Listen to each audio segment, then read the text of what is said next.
Hello everybody, I'm Esther Emery. I'm the homestead wife from the DIY channel Fouch-O-Matic Off Grid.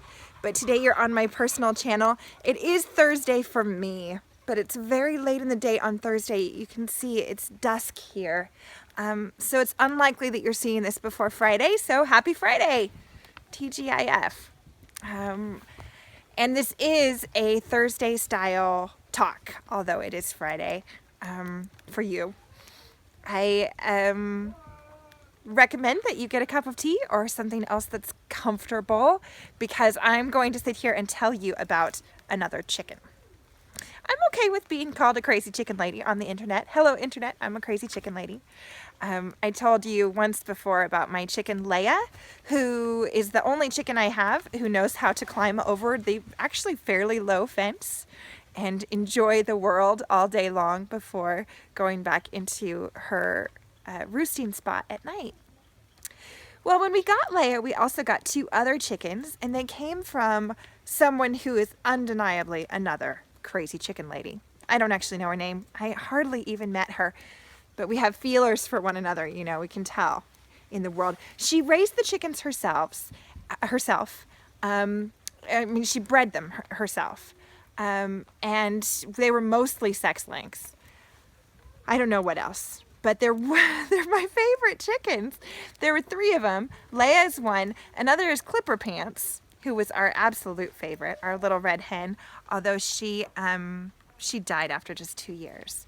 No trauma, just happened. But Clipper Pants, right? Who names their chicken Clipper Pants? Well, my son does. That's who.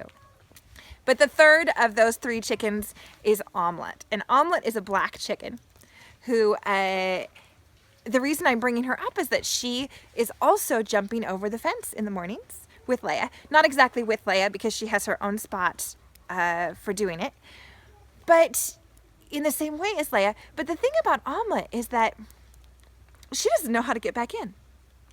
So she jumps out in the morning, and then at 6 o'clock when I come around doing my evening chores, which I'm a little late for tonight, if you hear any unhappy animals, they want their dinner, I find her kind of pacing, sometimes kind of frantically, in front of the coop, going, I gotta get in, I gotta get in, I gotta get in. And of course I let her in. But the reason I'm bringing Omelette up today and that story is that the Fouch-O-Matic family also, the family of Nick Fouch and Esther Emery, also is better at getting out of our cages than we are at getting back in. I've actually had to set up this video a couple of times because of rain. We have rain. The camera's wearing a hat. I should take a picture of it so you can see how cute it is. I already blogged about Sadie having the lights go out in the middle of her birthday party because it's fall.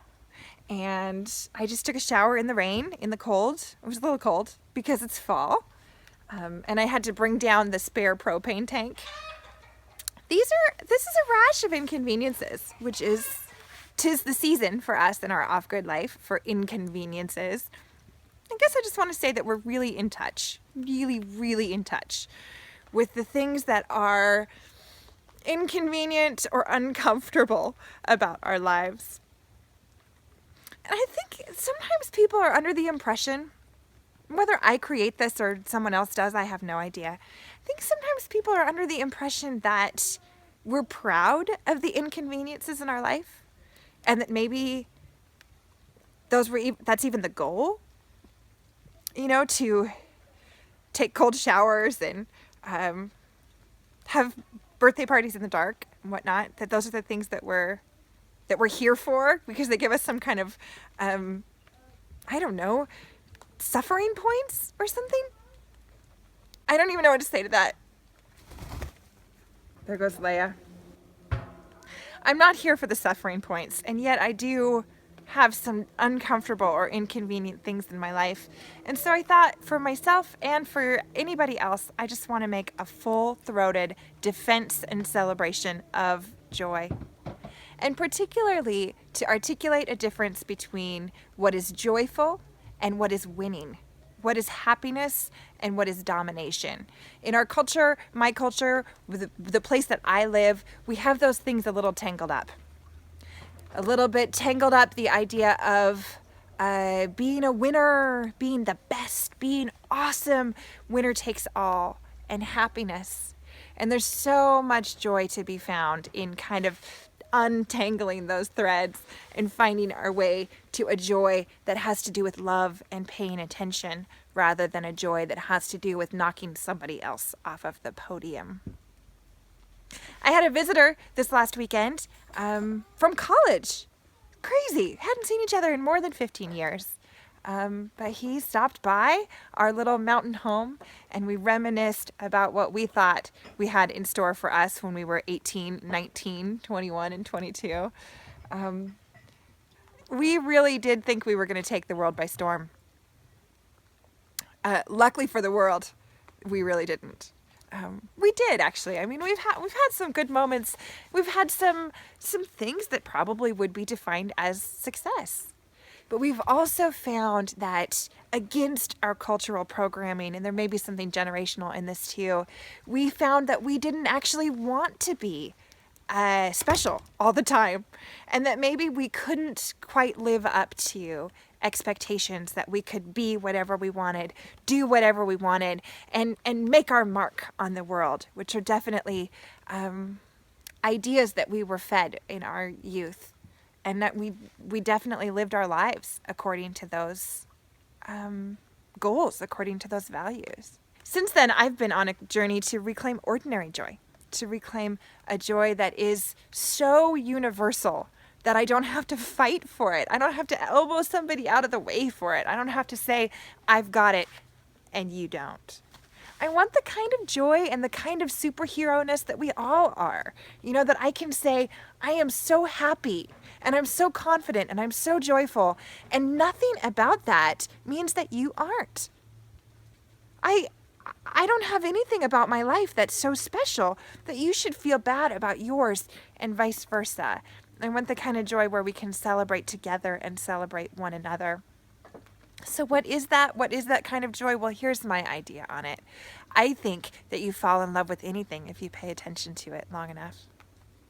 This is what I think. Humans have this built in. This is our skill. If you stare at a rock long enough, you will fall in love with that rock. And this is definitely has been my experience with my yurt, which is in the background here. I've so fallen in love with it. I'm so attached. But it has to do with all these hours of concentrated attention that I've paid, the time I've spent, the quality time I've spent in this place with these moments and these details of this life. I couldn't help but fall in love. And there's a lot of joy for me here. Not only in my chickens, says the crazy chicken lady, but also in my simple life, the moments of my life, the way that I get up in the morning to the sound of the rooster, the way I feed my animals, the way I have the same breakfast every day, except that you can have different kinds of jam with the homemade bread. One day the little red hen was scratching in the farmyard, and she found a grain of wheat. Who will plant the wheat, she said. The way that I sit quietly with a warm cup of tea and really look at the sky and the earth and the trees that stretch between from sky to earth. I swear, if you look at anything long enough, you'll fall in love. And I hope that you will have that experience. I hope you'll take a moment this week. Crazy times they are, especially for those of us in the U.S. I hope you will take a moment to look at something long enough to be in love with it and long enough to feel joy for it. And if it's a chicken, then you are my kind of people. I'm Esther. Thanks for listening this week. I'll see you next time. And she found a grain of wheat. Who will plant the wheat, she said. Not I, said the ducks. Not I, said the